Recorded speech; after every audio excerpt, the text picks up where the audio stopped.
Good morning and welcome back to another episode. And today I'm joined by Karen Nicol, who's we've got a lot to talk about. Uh, we'll get into it, but first off, question that I always ask everybody: can you give us a little bit of your running history? How did you start getting into running? Yeah, sure. So, firstly, thanks for having me along to talk to you, Mike. It's great to catch up. I started running when my youngest son was about 2 years old. So, Alex is now 15. So, probably like many young mums, I started running to lose the baby weight and just get a bit of time out away from the madness that can be being a young mum.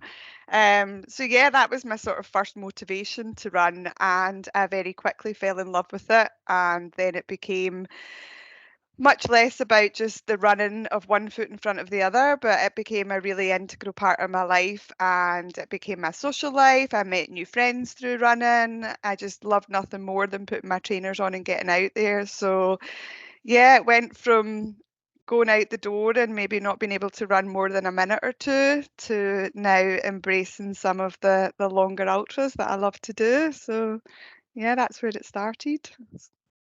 And uh, I'm seeing my picture on the screen. I'm seeing my dodgy moustache. That's for Movember.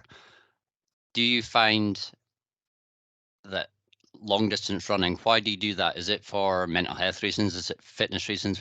Why long distance and not like 5Ks type thing? Yeah, so I started with the shorter distance, and then I joined our local running club, Helensburgh Athletics, and I enjoyed running there for a long time, doing sort of 10Ks, half marathons. And one day I was sitting in the clubhouse and I picked up a magazine, and there was an article in it about a race called the Devil of the Highlands. And I just remember reading that article and thinking, wow, that's amazing that people can run that kind of distance. And then when I found out a bit more about it, I realised that the West Highland Way was sort of 10 to 15 minutes drive from where I lived. So even though I had ran for a few years, I hadn't really heard about the West Highland Way or any trail running. I always just ran on round the streets. But the Drimmen sort of checkpoint at the West Highland Way is about a 10-minute drive from my house. So, yeah, after reading that article, I dropped the boys at school one day and I pulled up my big girl pants and decided to hit the trail on my own. And I drove up to the West Highland Way and I just instantly fell in love with it. I fell in love with the trail, I fell in love with the route, and I entered the Devil of the Highlands Ultra.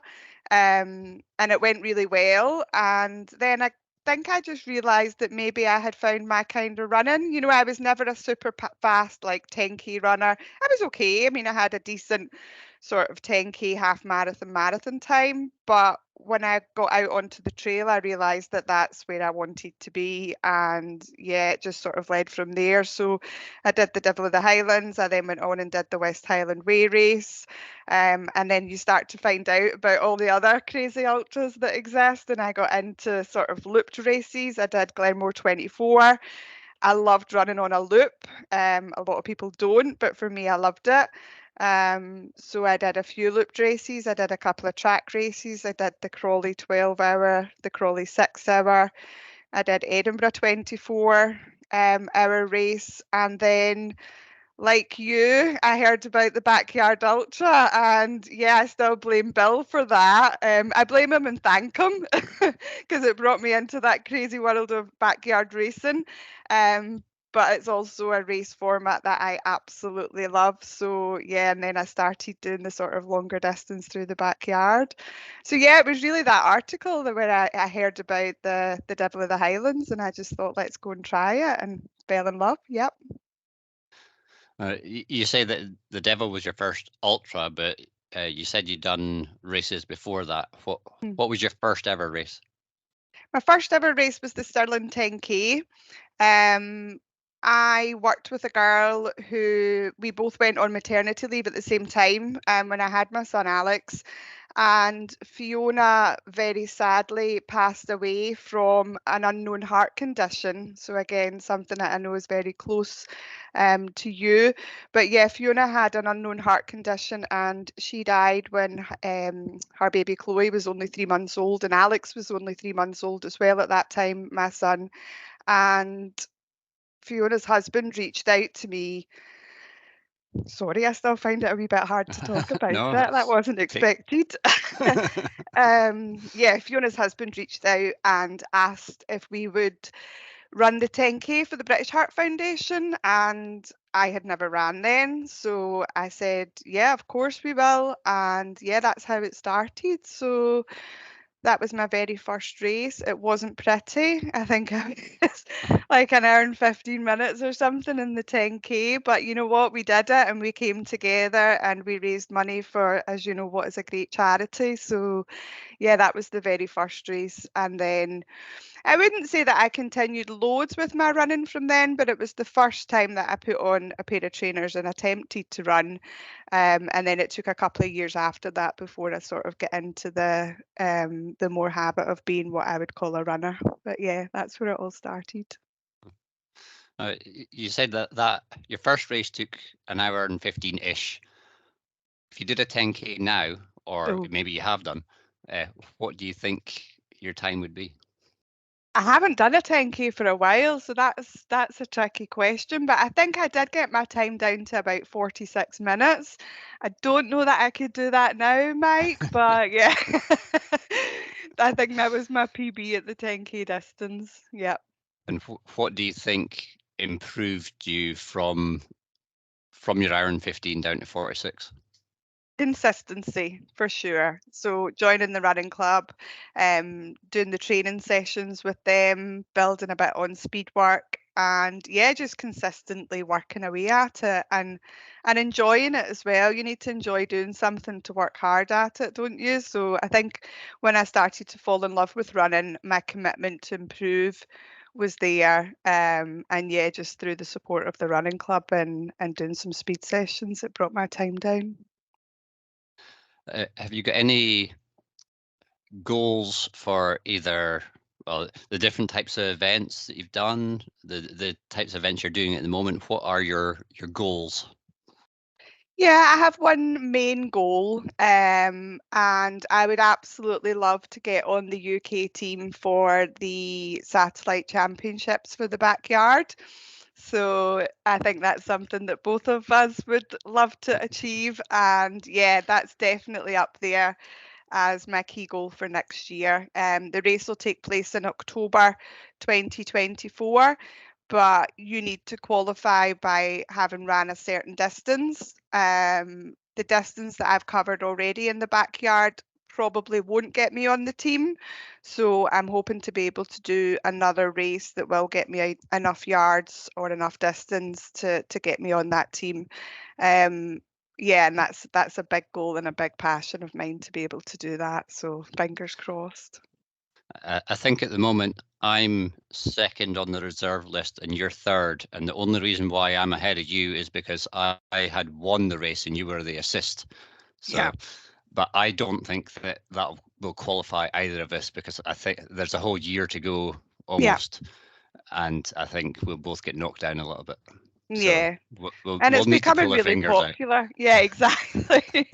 And the backyards are becoming really popular, and people are going and running further distances, which is great because it just pushes people to go that little bit further, and Yeah, it'll push me to train harder and hopefully go a little bit further as well to get a spot on that team. yeah. Um, Leading on from that, the you're obviously you need to do more races, or another race, not more, but another race to get into the team. There's obviously races happening all the time. Do you get FOMO, fear of missing out, when other races are happening? I don't tend to get fear of missing out when other races are happening. I have my own goals and I focus on them.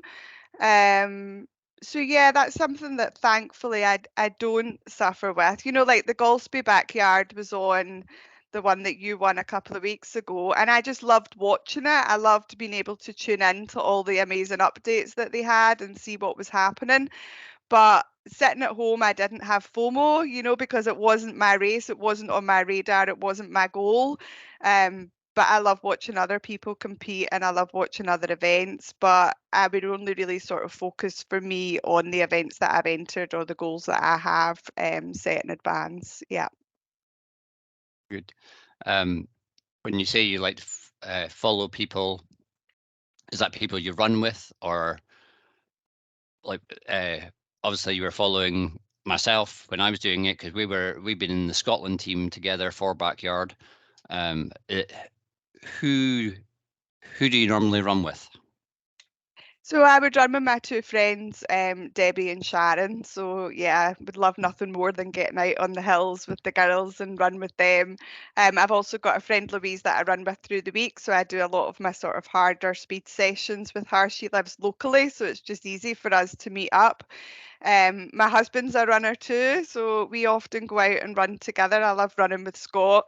I know a lot of people don't enjoy running with their husband, but we are fortunate that we do. We do have our tantrums on the trails sometimes, mind you, but yeah, they're the sort of main people that I would get out and run with. I do a lot of training on my own because I work from home and I just try and sort of slot it round the boys. I've got two boys, they're sort of grown up now, but they still need you around and you've still got sort of work commitments to train round. So I do find that I do a lot of running on my own, but if possible, if I can get out a run with the girls or Scott, then yeah, I really enjoy that.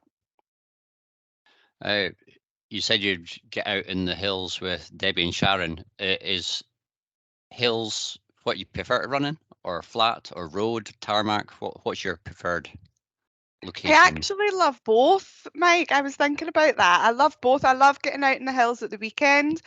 For my longer run, I love getting out on the trails or up a hill somewhere with the girls, just like a really lovely, relaxed day out. I love nothing more than that, packing your bag and putting all your snacks in it and just heading out for a good few hours.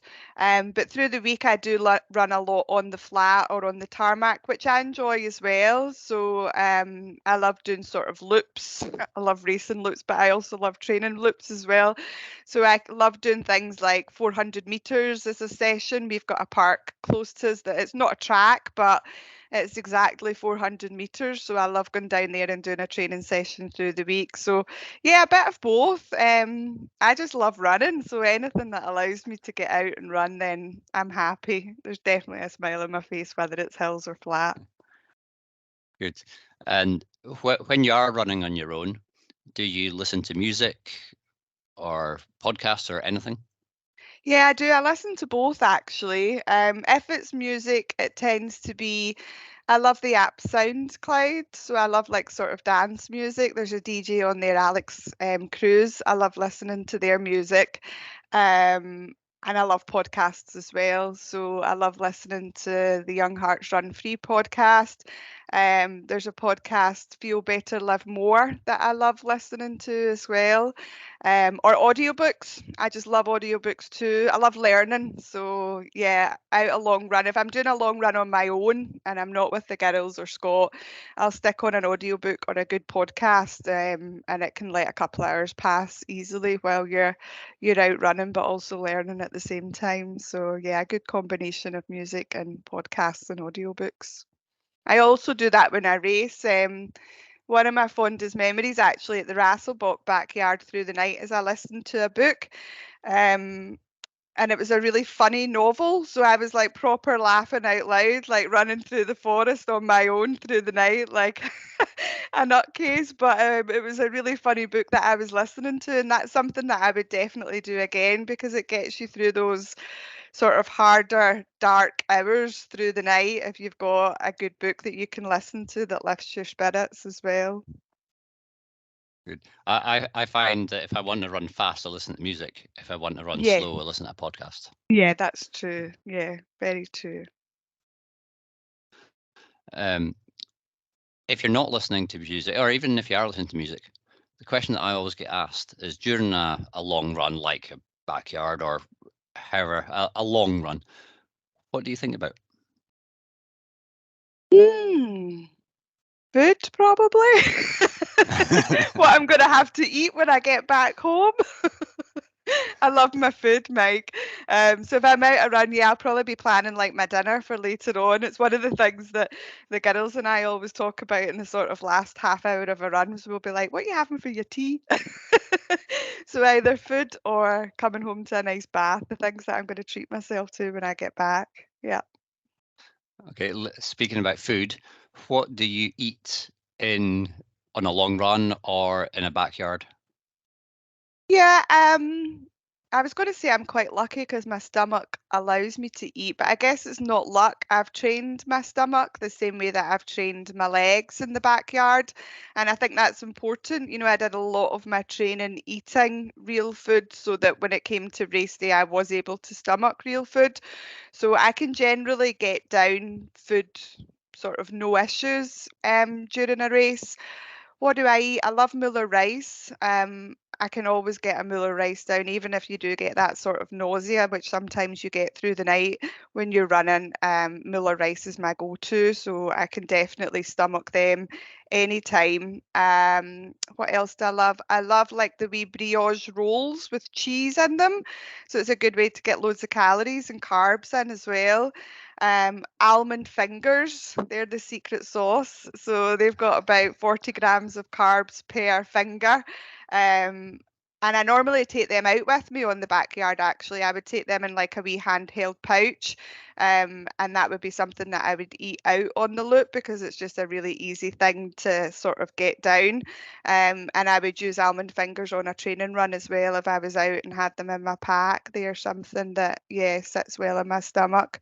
Um, I normally take loads of food on a backyard and then stick to the same things. You know, like anytime I do one, I think, oh yeah, I'm definitely going to have this pasta and this paella and soup. And then I just go back to my default and I have Muller rice, almond fingers, and cheese rolls. And that works well. Oh, I'm afraid I can't steal your almond finger secret because I'm allergic to almonds. So. Oh, it's a shame. They are really good. Yeah. Yeah, no, it's really annoying because I really like almonds, so Uh-huh. it gives me a migraine. So, Yeah. right, uh, people will know from your Instagram that you've just had surgery. Do you want to talk about that?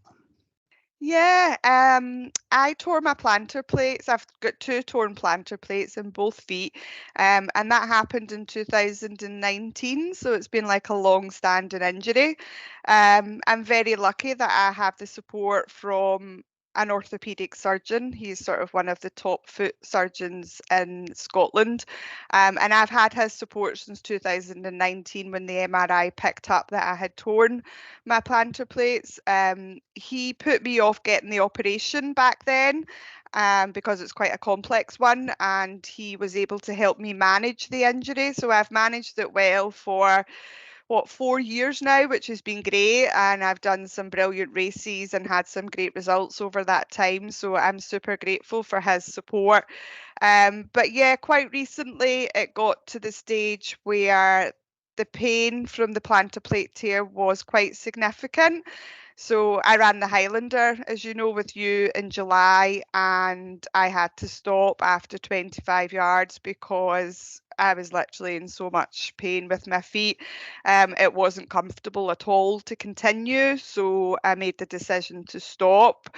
Which I wasn't happy about, but it had to happen. And then since the Highlander, yeah, the foot pain had been there and I had cut back my running significantly. But then it got to a stage where, long story short, my toes were basically dislocating out the socket as soon as I put my foot onto the ball of my foot because there was no soft tissue left to keep them in place. So I went back to Dr. Carter, who's the guy that supported me, and he said, it's time to intervene now, Kaz. Let's get you in and get the operation done. I was really lucky that I had medical insurance through my work, so I got seen super quick. I think it was literally 7 days later that he had me in and I got the operation done. So yeah, I've had that done in one foot. it was 3 weeks ago that I had the operation, so the recovery's been great. I had 2 weeks of complete bed rest, which I thought might have drove me insane, but I managed to cope with it really well, actually. I think acceptance was a huge part of it, just accepting that I had had this injury for a long time. I was so lucky that I was able to run on it for a significant amount of time, and accepting that having the operation will hopefully allow me to get back to running pain free again, which I'm looking forward to. So, yeah, the time out of running so far has been okay. Um, I've got pins in my foot at the moment, but they come out on Monday. So when they come out, I'll be able to walk, I'll be able to cycle, which I'm really looking forward to, and I'll be able to sort of increase a bit of my strength training. I'm doing some upper body just now, which has been lovely. But yeah, the return to running is going to be slow, but I'm super confident that I'll get back. And yeah, I'm just basically doing everything that I can in the background just now to make sure that my body heals well. I'm focusing on all the things that I can control. So I'm focusing on my nutrition, I'm focusing on my mindset, I'm focusing on removing alcohol so that I don't have any toxins in my body and I allow it to heal as quickly and as well as it possibly can. And I'm going to focus on all the types of training that I can do while I can't run. So I'll increase my strength work. I'll maybe get the abs that I've always dreamed of, Mike. So we'll see. Watch this space. But yeah, just accepting that this is the situation that we're in and looking at it as positively as I can, and having that goal of October 2024 there is my real focus. So I just want to do everything that I can in the background that's going to get me back to running again. Yeah. Well, good luck with that. Thank you. Do you normally cross train? I do. Yes, it's something that I started doing a lot more of sort of over the last 12 to 18 months. I started being coached by a guy called Marcus Smith, and he introduced a lot of cross training to my routine. So we significantly cut down the amount that I was running, which was great because that did help manage my foot injury well, and it allowed me to go and do really well at some of the backyard races that I've done. So I ran a lot less and I cross trained a lot more, which was great. Yeah. And that's something that I'm definitely going to continue to do. Being a woman of a certain age, I have learned that strength training is super important. Yep. And I don't need to be out pounding the streets running. There's other things that I can do that will improve my running by working on strength as well. So yeah, I've been doing it for a while now, and I'm really grateful for it because it's been so helpful during this recovery period that I do have strong arms to walk about on crutches, and being able to single leg squat onto the toilet was like a big highlight of mine as well. So I was grateful that I had those strong quads that allowed me to do that. So yeah. Doing your single leg squat, you said that you had it on both feet. Are you going to get the same operation on the other foot? I'm hoping not to. One foot was worse than the other. So we are continuing with all the sort of rehab on the better foot, and hopefully it will not get to a stage where it'll need to be intervened and I'll need to have the operation. But yeah, hopefully not. I think it's just because when it happened in both feet, at first I was kind of like, why has this happened again? How have I been so unlucky? But then Dr. Carter was able to explain it to me. He was like, look, lots of runners have issues with their Achilles, and that's their thing. For you, you've never had Achilles issues. So for you, it's your plantar plate that's the weak part of your body. It's not your Achilles, it's not your calf, like other parts of the body other runners can struggle with. But for me, it was my plantar plates, and that's why they both went as opposed to just happening to one of them. But yeah, we're doing lots to manage the other foot that hopefully I won't need to intervene with an operation. Good. Do you wish that you had the operation earlier, or No. was it the right time for it? 100%, yeah. And a couple of people have asked me that, or they've sort of alluded to it, and they've been like, "Oh, do you wish you hadn't ran as much?" And do you wish you hadn't allowed it to get so bad? And no, I don't actually. I wouldn't trade in anything that I've had over the last 4 years. Running has brought me so much joy. The races that I've done, I've absolutely loved. Um, and I trusted his advice that we shouldn't have had the operation back in 2019. And I trust him implicitly now going forward as well to get me back running too. So no, I have no regrets at all. Good, good. Other than what you just talked about, have you had any other significant running injuries? I had a stress fracture in my foot. When was that? That was about 2018, I think, 2017. And it was actually the same foot, bizarrely. So I've obviously got this sort of one side that's weaker. But yeah, I had a stress fracture in my foot. I was in a mobility boot for 3 months, I think. Um, and that was just after I went through divorce. So it really highlighted to me that mental stress and physical stress can never be separated. It was like a really stressful time in my life when I went through divorce, and I used my running to help me cope with that. But obviously, stress comes out your body in some way, doesn't it? And for me, it came out in a stress fracture in my foot. So, yeah, I had some time out of running then, and as I say, I spent some time in a boot. But again, I was able to cross train and do lots of things while I was still in the boot, so we made it work. But yeah, other than those sort of two fairly significant injuries, normally day to day, as I say, I don't struggle with things. I never struggle with like calf issues or Achilles, and I know that some runners can be plagued with that like all the time. So I am lucky that way that it's just been the sort of two significant one-off sort of setbacks. Yeah. Good. You talked about your recovery from this operation. What about after I say 100-mile race? What would your Hmm. recovery involve? Yeah, I always take some really decent time out. For me, that would mean 2 weeks of no running. I know everybody's different, but for me, again, maybe being a female of a slightly older age now, it just takes me a little bit longer to recover. So I always give myself at least 2 weeks of no running, no training at all, actually. I think just physically and mentally, you need that. You need that downtime just to not be thinking about training peaks or following a plan or getting up in the morning to get out. So yeah, I would take 2 weeks of downtime and just really focus on increased sleep. That's another thing that this sort of period has taught me is the healing properties of sleep cannot be underlooked. I'm getting a solid sort of 10 hours at the moment, which has just been brilliant. And it's definitely helping me feel better and it's helping me recover quicker as well. So yeah, 2 weeks of lots of sleeping, lots of good nutrition, and no running at all. I wish that my body would let me sleep for 10 hours. It's not that I'm awoken by anything. I just can't sleep that long. So, Yeah, is there anything that you do not like about running? not being able to run. Yeah. That's the only thing, Mike, not being able to run. The sooner I get back out there, the better. Yeah. Uh, before we get on to the nitty gritty, the actual stuff that we want to talk about, we've been talking for about half an hour. But the last question in this section is: do you have a bucket list, a dream race, anything that you would want to do?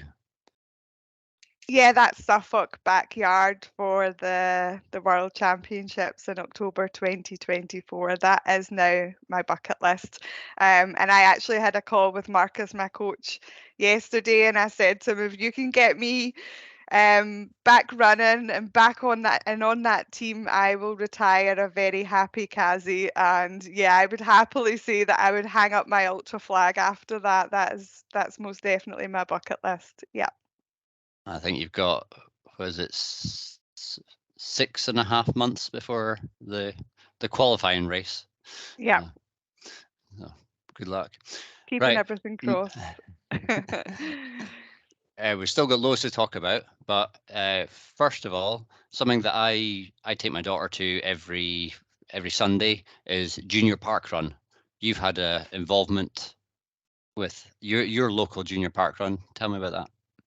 Yeah, we set up Leaving Grove Juniors. Gosh, how long ago was that now? We must be coming up for about 15, 16 months now, I think.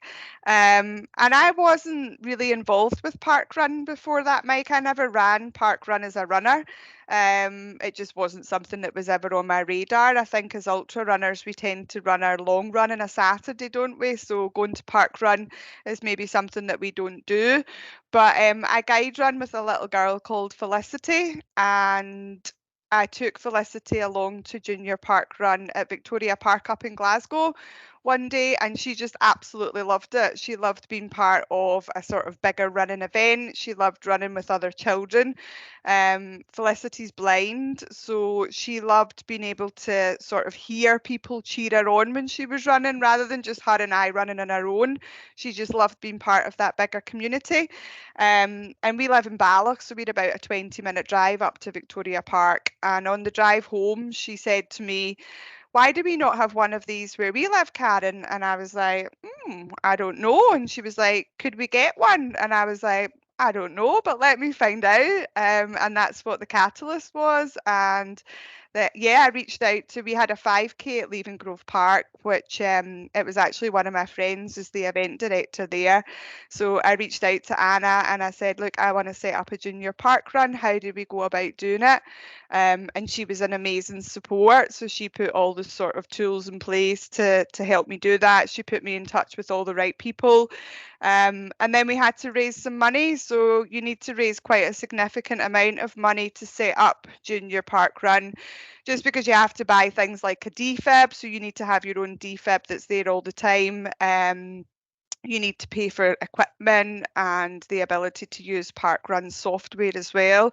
So we started doing the fundraising, and we were very fortunate that we got some money from the Chris Smith Memorial Fund. So Chris Smith was a GB trail runner who very tragically died out on the hills on a run one day. And I had got in touch with the Memorial Fund to say, "Look, we want to set up Junior Park Run." I'd explained about Felicity, and they got back in touch literally instantly, and they were like, "We would absolutely love to support you." So yeah, they gave us some of the funding that we needed. We got it up and running, and yeah, it's just been amazing ever since. So we have about 50 kids that come along to our junior park run on a Sunday morning. And it ranges from, like we have some kids who go and run the fastest so that they can get the course record. We have some kids that do park run tourism. They go round all the different courses to get like the fastest time on the course. So some like really competitive kids, which is amazing. But then we also have some other kids who walk it with our tail walker. We've got a great girl, Lindsay, who tail walks for us most weeks, and she's just amazing at encouraging the kids to stay involved. And even if they can't run, they just walk with Lindsay and they love it. And yeah, it's brilliant to bring kids together and see the joy that running brings to them. So I'm really grateful that Felicity planted that seed. And it also allows her to run there every week as well. And because she's running on the same course, because she can't see, she can build up her confidence because she knows the course really well now. So she knows every sort of turn round the park, and her confidence has just grown phenomenally now. Like she asks to run on her own instead of, we normally hold a tether, which is like a strap that she holds one end and I hold the other.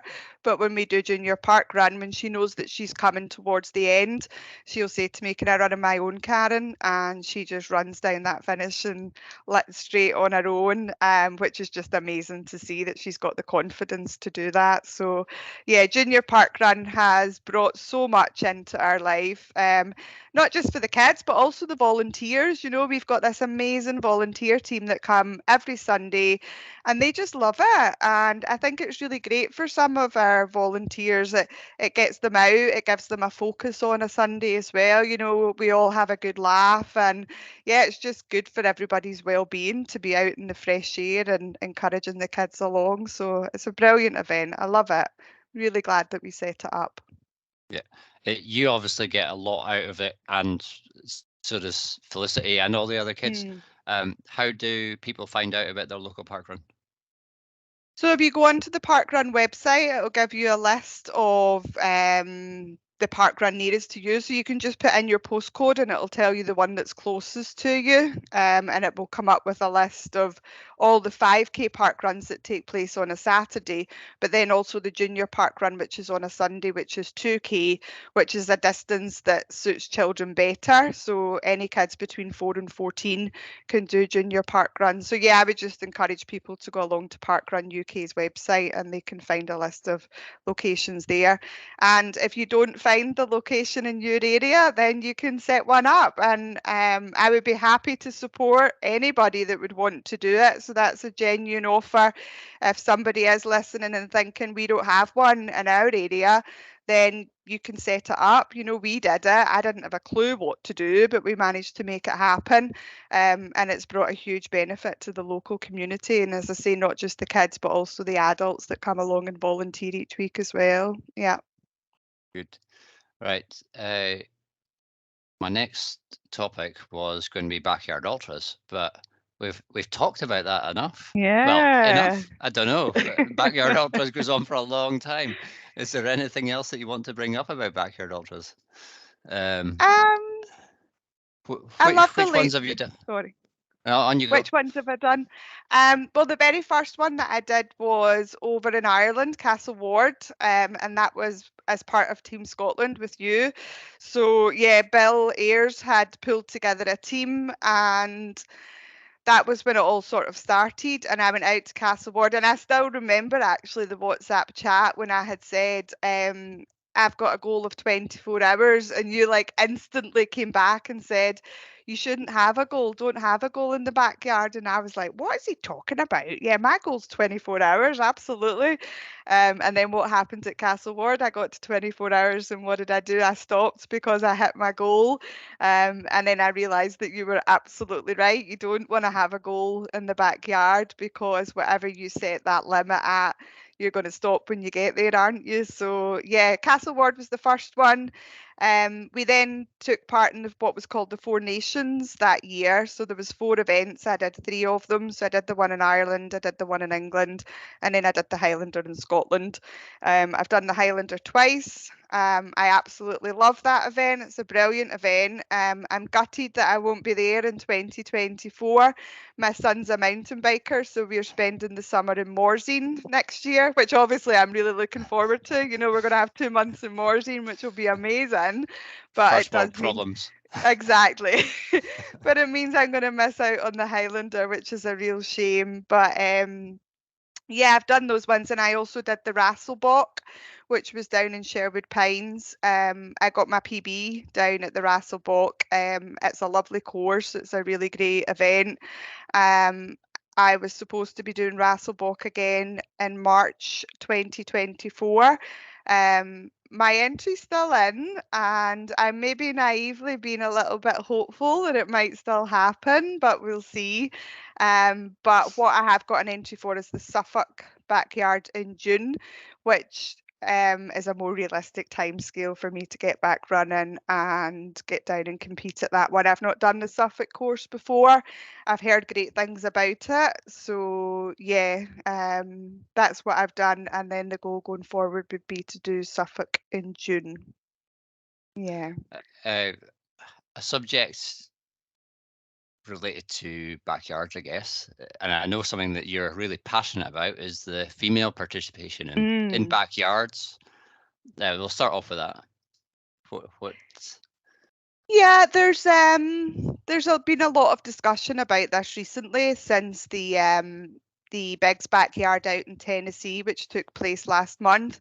There was 4 females out of a field of 75 out at Biggs, and I think that really highlighted the small proportion of women that do get to compete at the sort of world championships level. There's a qualifying system where you need to have hit a certain number of yards to be able to qualify to get into bigs, and that doesn't distinguish between males and females. So, you know, it just puts everybody on a level playing field.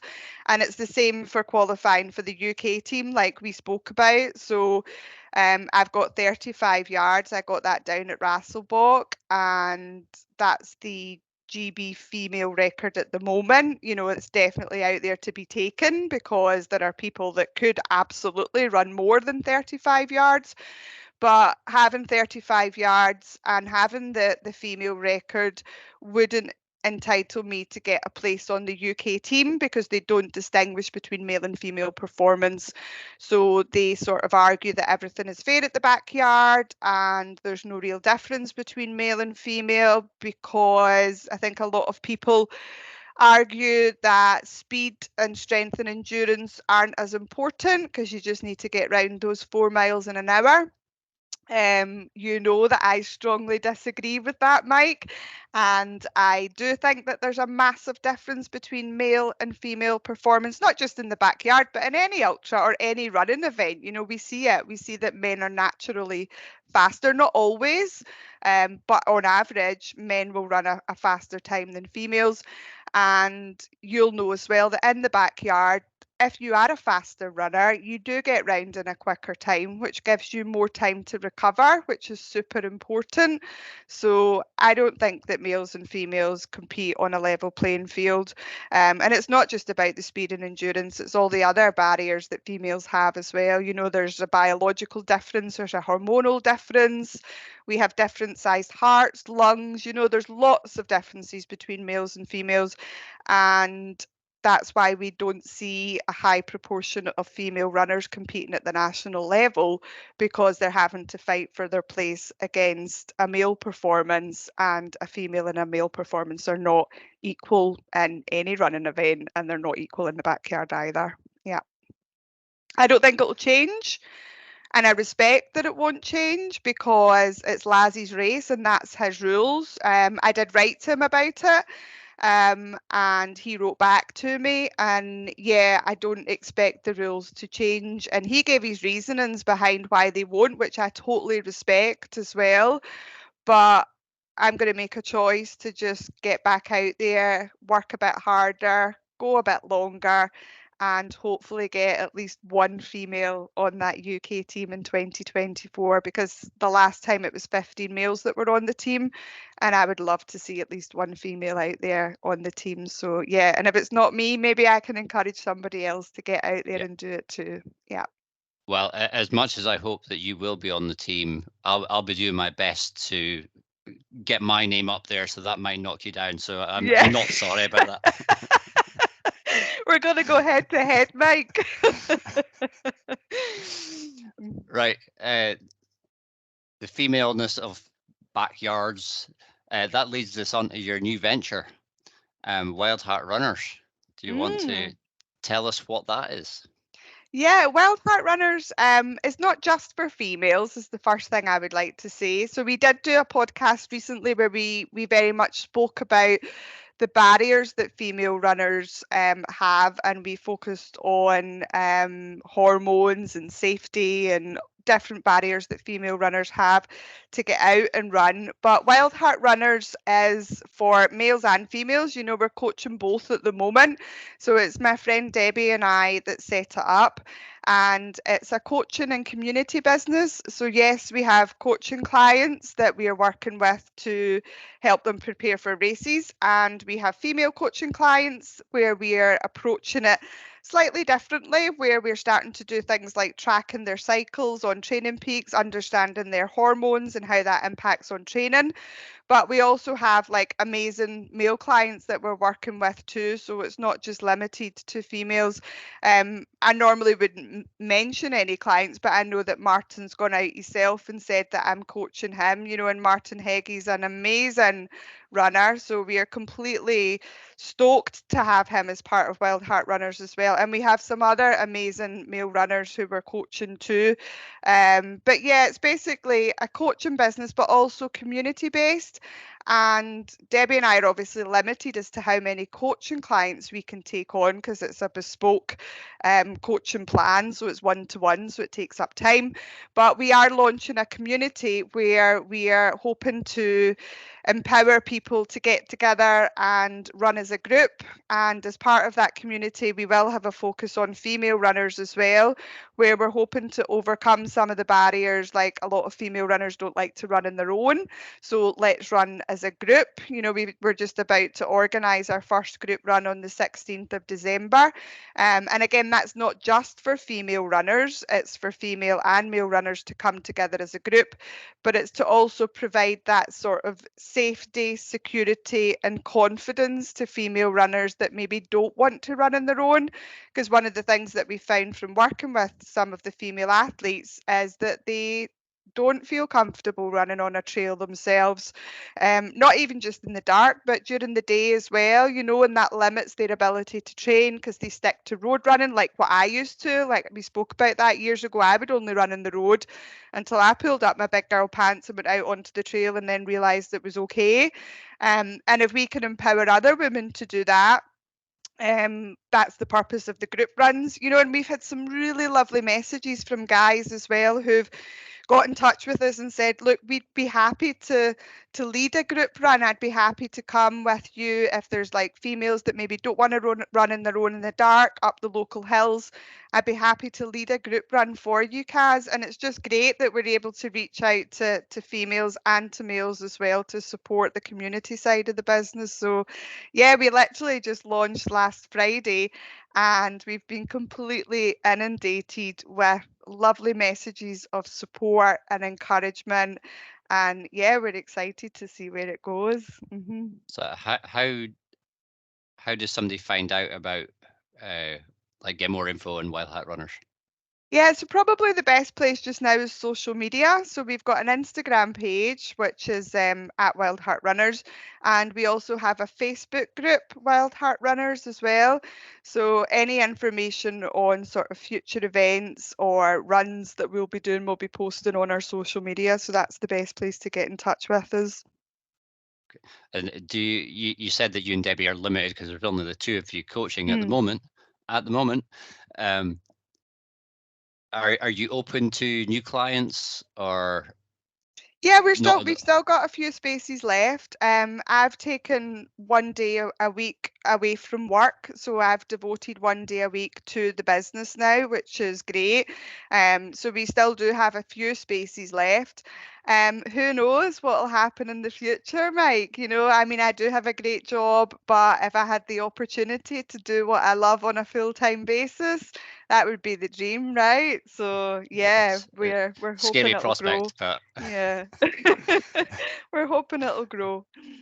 good. What can either myself as a male runner, what can I do to encourage female participation? And just In, overall, or in running, yeah, in racing, in backyards, in yeah. anything. So I think it there's lots that can be done from the sort of race director level right down to the individual runner level.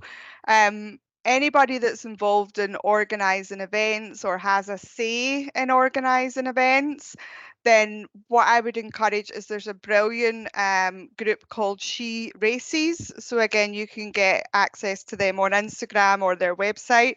And She Races have compiled a great set of guidelines on how we can encourage female runners into events and into races. So, you know, just things like having female toilets at an event, maybe considering cut-off times to make sure that they're fair enough for female runners. You know, there's a whole list of things that can be done to encourage female runners into events. Even just going down to simple things like maybe the photograph that somebody uses when they promote their race, you know, not to just have it a start line with all these men up the front, you know, make females feel welcome. make them feel that they can be part of the event as well. So yeah, I would strongly recommend that anybody that hasn't looked at She Races would have a look at their website, because they've done a lot of research into it, and they've come up with some really good guidelines as well. Yeah. Some of the races, like the Gospey one and the Highlander, they've got the things that you mentioned, like female Mm. toilets, and I don't know what else they're doing, but I don't know whether they're consciously doing it, or like have they went to the She Races website and said we're doing these things, or whether they're just doing it. Hmm. Um, do you think it would make a difference if race directors promoted the fact that they are consciously doing things to encourage females, or do you think they should just do them anyway? I think it's a bit of both. I think if they can promote it and people are aware of it, then great. You know, like I seen that at the Golspie backyard, that they had like a tail runner, didn't they, at night time? I'm sure I Yeah, seen that somebody. they did. So a lot of the backyards don't have that, Mike, and that's something that they recommend in She Races. They had it at Rasselbach backyard, and because I got down to the sort of last two, so it was me and another guy that were running at the end. And for me, knowing that there was someone on a bike behind me in the dark at night time when I was predominantly out on that trail myself was really reassuring. You know, I took a lot of comfort from that. And I think a lot of female runners would. So, yeah, I would strongly encourage people to look at those guidelines, take them on board. And if you're doing it, absolutely shout about it. Yeah, because I did see that at Golspie. And when I was watching the social media updates, I had a big smile on my face when I seen that there was a tail runner at the back. So yeah, huge kudos to Nikki and Ian for doing that and taking that on board, because it's not in place at every race, but it does make a big difference. Yeah. Yeah. As I say, I don't know whether they were consciously doing it, but Mm-mm. if they weren't, well done to them for doing it. Absolutely. Yeah. I noticed it straight away. Yeah. Hmm. Yeah. Right. To wrap it up, getting back to grassroots parkrun and Hmm. linking that, what can parkrun do to encourage female participation? At parkrun. Yeah. So I don't know the stats of parkrun, but I think there are a lot of female runners that go along to Yeah. parkrun. My younger sister has just started parkrun, so she wasn't ever a runner. And I think parkrun have got it spot on when they introduced the ability to walk, which I know caused a lot of sort of controversy with runners, because they were like, it's park run, it's not park walk. But I think giving people the option to walk to allow them to start, because I seen that with my younger sister, she went along and she would just walk, and now she's running and she's so competitive with her time. You know, she texts me every Saturday as soon as the results are out, and she just loves to see her time going down. So I think parkrun have actually done really well at encouraging females into, and not just females to walk, you know, like males that maybe want to start running as well, giving them that ability to just go along to an organised event with no pressure, and then walk and then just build up to a run eventually. So yeah, I think they've done well with it for sure. How would they increase more females? I think the group side of it really works well. So again, I think that's why parkrun is a success. You know, like females thrive on connection. You know, like when you said to me, who do I love to run with? I'm like, well, my two best friends, Debbie and Sharon. I love nothing more than being out with them. We love to have a good moan at each other. We love to have a good laugh. You know, we totally thrive on connection. So I think anything that can organise a group event, and that's what we're so passionate about at Wild Heart Runners as well. You know, let's bring people together, let them thrive on their oxytocin hormone, you know, the one that thrives on connection. And through that, we can make people a little bit braver. One of Debbie and I's key objectives is to create more badass women out there. So yeah, let's bring people together and make them badass. Yeah. Well, best of luck with your new adventure. You're Thank you. trying to knock me off the team that I'm not on Oh yet. yes. So I think we'll call it a wrap there. And thank you, Karen. Thank you, everybody, for watching, and see you next time. Thank you. Bye.